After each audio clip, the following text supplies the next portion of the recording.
Kobelco is one of those brands really talked about when forestry contractors discuss the merits of various excavator loaders on the market, which is a shame because its machines are really rather good.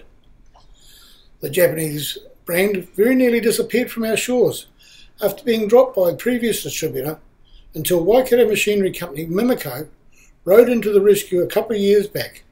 Then it all went a bit quiet again.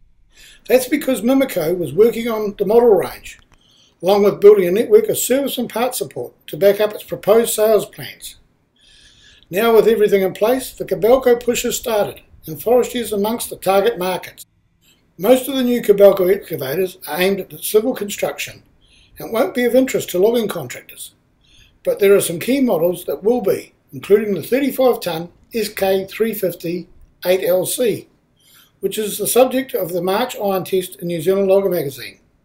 Our first ever close-up look at a Kobelco. They don't come direct from the factory with factory specs, so guarding, high and wide conversions, purpose-built cabs, and any other logging requirements have to be done locally. But that didn't worry Duke in New Zealand, which recently purchased a pair of SK350 8LC loaders to work in its Gisborne operations. They are powered by a Hino 6-cylinder engine that is designed especially for off-highway equipment, not trucks, with a reputation for being economical. And they have excellent hydraulics for swinging the heavy trees that grow on the east coast.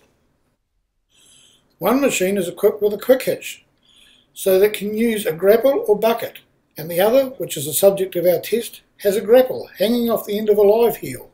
With guarding to the standard cab, which now sits on a 600mm riser, plus reinforcing around the bodywork, courtesy of Price Right Machinery in Rotorua, the J&L Kobelco loader still sits on the standard height base.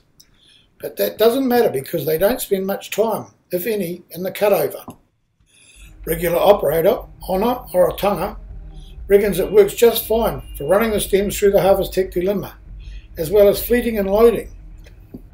Guest iron tester Sam Keefe had no trouble either when grabbing several large stems by their ends and swinging them round using the live heel to maintain balance.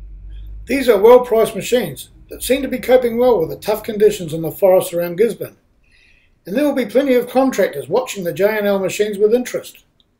Check out the March 2014 issue of New Zealand Logger magazine for the full iron test.